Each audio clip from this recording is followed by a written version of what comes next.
Hello friends, जय हिंद। मुझे आशा है कि आप सभी अपने अपने फैमिली के साथ अच्छे होंगे और मेरे इस legal advice in Hindi channel पर आप सबों का तहे दिल से स्वागत है। तो फ्रेंड्स, आज के इस वीडियो के माध्यम से मैं बात करना चाहूंगी और ये कॉमन प्रॉब्लम भी देखने को मिलने लगा है कि झूठे दहेज के मामले अगर आपके घर के बहू ने या पत्नी ने दर्ज करा दिए हो और घर में हल्की फुल्की लड़ाई हुई और फोन करके दूसरे या तीसरे दिन ही मायके के कहने पर या फिर बहकावे में आकर दहेज का झूठा मामला दर्ज करवा दिया गया, तो क्या करें। तो आज मैं with section two the point बात करने वाली हूं। तो इसकी पूरी जानकारी के लिए मेरे इस वीडियो के लास्ट तक बिना स्किप किए बने रहें, इसलिए कि अगर आप वीडियो को बिना स्किप करके देखते हो तो आपको सारी बातें समझ में आती है और इन फ्यूचर अगर आपके साथ ऐसी प्रॉब्लम होती है तो आप इजीली फेस कर सकते हो। तो फ्रेंड्स, मैं ऐसी बात आपको बताने वाली हूं कि अगर किसी ने आपके खिलाफ झूठे दहेज के मामला दर्ज करवा दिए हो तो आप निकल जाओगे और वो फंसेगा ही फंसेगा। और कहीं आपके खिलाफ सच में मुकदमा दायर है, आपने डोरी की मांग की है, तब तो आप फंसोगे। और केस झूठा है तो फिर बात भी झूठी है और उसका प्रूफ आपके पास होना चाहिए। तो यहाँ भी कंडीशन है जो मैं बात करूंगी 498A डोरी का। अगर आपने सच में डोरी की मांग की है तो एक्ट 1961 के तहत आपको सजा होगी, लेकिन अगर केस झूठा है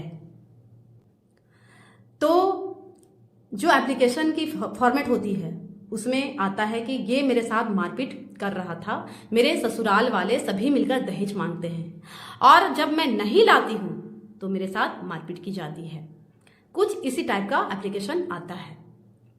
अगर मारपीट है एप्लीकेशन के अंदर, मारपीट का मामला है, तो सबसे पहले आपको क्या करना है, करना ये है कि सबसे पहले मैं फर्स्ट पॉइंट करके बात करना चाहूंगी। पहला पॉइंट में आता है मेडिकल का।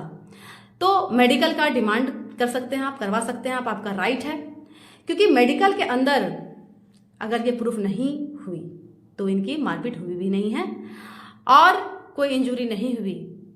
मेडिकल अगर झूठ निकल गया तो आईपीसी के सेक्शन 211 के तहत 2 साल की गैर जमानती सजा उन्हें हो जाएगी। सिर्फ मेडिकल ही नहीं, कुछ और भी गलत आरोप लगा रखी है उन्होंने और प्रूफ हो जाती है तो उन्हें 211 के तहत आप उसी पे कार्रवाई करवा सकते हैं। यहाँ आपका केस ऊपर चला जाएगा और उसका केस नीचे। लेकिन कई बार क्या होता है कि मारपीट का मामला दर्ज नहीं करवाया जाता, सिर्फ दहेज का मामला दर्ज करवाए जाते हैं। तो फ्रेंड्स, मैं बताना चाहूंगी कि दहेज के झूठे मामले दर्ज करवाने के 2 रीजन होते हैं। पहला पैसा हड़पने के पर्पज से, दूसरा मेंटली टॉर्चर करने के लिए, तंग करने के लिए।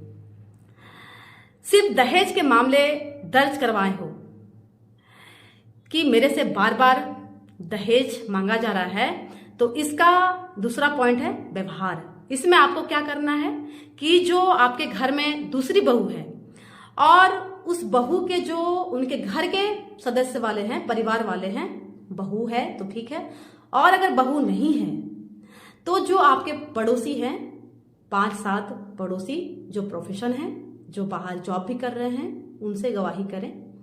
वे कहेंगे कि नहीं, ये ऐसा कर नहीं सकते, इनकी कैरेक्टर ऐसी नहीं है, मैं इनकी गारंटी लेता हूं। तो अब वहां पर क्या होगा कि लड़की की तरफ से कोई ऐसे झूठी बात निकल आएगी और अगर मामला वहां पर झूठा पड़ गया तो वहां भी आपका केस ऊपर ही होगा और झूठा केस नीचे चला जाएगा। फ्रेंड्स, एक चीज और करना है आपको, जो आपने उसे गिफ्ट किया है, ज्वेलरी या फिर मोबाइल फोन, तो उसका जो बिल होगा आपको रखना है एज अ प्रूफ। शो करना है कि पहले से मैंने इतना गिफ्ट दे रखा हूं तो मैं इससे अब दहेज का डिमांड कैसे कर सकता हूं, कैसे उम्मीद कर सकता हूं।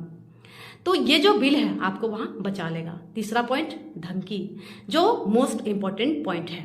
फ्रेंड्स, मैंने पहले ही जिक्र किया है कि झूठे दहेज का मामला दर्ज कराने का भी रीजन होता है कई बार, या तो पैसे हड़पने का या फिर तंग करने का, कि इतने पैसे दे दो नहीं तो मैं आत्महत्या कर लूंगी या तुम पे दहेज का मुकदमा दर्ज करवा दूंगी और साथ ही मैं पूरे घर वालों को भी लपेट दूंगी। ऐसे मामला जरूर हुआ होगा, आपको ये धमकी जरूर मिलेगी और अगर इसका प्रूफ आपके पास है तो उल्टा उसी के खिलाफ मुकदमा दर्ज करा सकते हैं आप।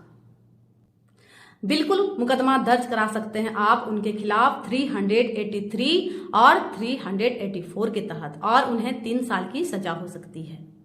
पर फ्रेंड्स, उसके पास होना चाहिए प्रूफ। आपके पास प्रूफ होना चाहिए, तभी वो फंस जाएगी और आप निकल आओगे। अब फ्रेंड्स, मैं 4th पॉइंट में बात करना चाहूंगी, जो है उपस्थिति या इंजुरी। ये बात बहुत ही इंपॉर्टेंट है, बहुत ही इंपॉर्टेंट पॉइंट है ये। और इसमें लेडीज क्या करती हैं कि घर के सारे सदस्य का नाम लिखवा देती हैं, दर्ज करा देती हैं, जो कि मैं पिछले वीडियो में भी एक्सप्लेन कर चुकी हूं कि sister in law, brother in law घर पर है ही नहीं, काफी दिनों से बाहर रह रहे हैं, वेल सेटल्ड हैं, अलग फैमिली कार्ड है, राशन कार्ड है, तो फिर ये लोग दहेज का डिमांड कैसे कर सकते हैं। और अब बात आती है इंजरी की। भाई 400 किलोमीटर दूर जॉब कर रहा है, तब ये भाई को क्या करना है कि अपनी इंजरी के, अपने अपमान के या बदनामी का, क्योंकि ये जॉब कर रहा है तो इनकी जॉब का कैरेक्टर पर आंच आ सकता है, खराब हो सकता है, इनकी जॉब पर प्रॉब्लम हो सकती है। तो अपमान और बदनामी के बदले आईपीसी का सेक्शन 504 का यूज करके उल्टा उसी के खिलाफ मुकदमा दर्ज करवा सकते हैं। और कोई भी व्यक्ति उपस्थित नहीं है और उसका नाम दर्ज करा दिया है, या फिर उसको मीडिया के माध्यम से, अखबार के माध्यम से या रिश्तेदारों में फोन करके उसको परेशान किया जा रहा है, किसी तरह से बदनाम किया जा रहा है, अपमान किया जा रहा है, ये लेडीज का खास बात क्या होता है, वो ब्लेम करना शुरू कर देती हैं किसी को भी बेवजह, कि वो वैसा है, उनकी बहन का कैरेक्टर ऐसा है, उनकी माँ ऐसी है, उनका भाई ऐसा है।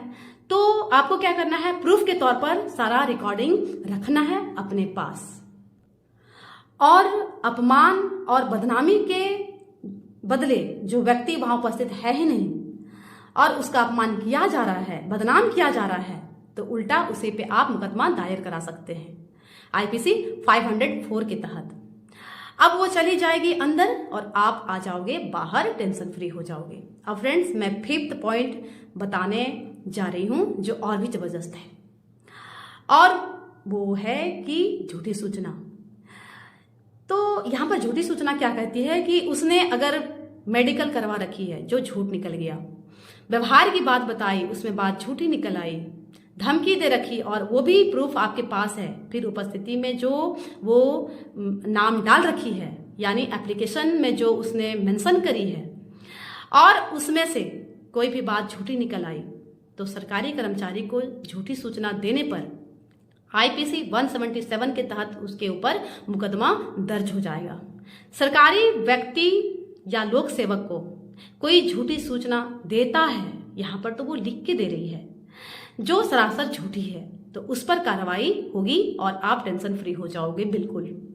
अब लास्ट और 6th पॉइंट के बारे में मैं बात करना चाहूंगी फ्रेंड्स, जो ब्रह्मास्त्र है और आपके पास ऐसा प्रूफ है कि उसने आप पर झूठा आरोप लगाई है, जो भी हो, मेडिकल, व्यवहार, धमकी या उपस्थिति जिसमें वो झूठे आरोप लगा दी हो, तो सीआरपीसी 482 के तहत हाई कोर्ट में अपील कर सकते हो आप कि आप पर काफी झूठे आरोप लगे हैं और इसके प्रूफ आपके पास है। तो अब सीआरपीसी 482 का यूज करके हाई कोर्ट क्या करेगी पता है? पूरा मुकदमा कैंसिल, पूरा मुकदमा कैंसिल हो जाएगा, सारा मामला रफा दफा। तो फ्रेंड्स, मैं यही कहना चाहूंगी कि सच का सामना होना चाहिए, सच निकलकर सामने आना चाहिए।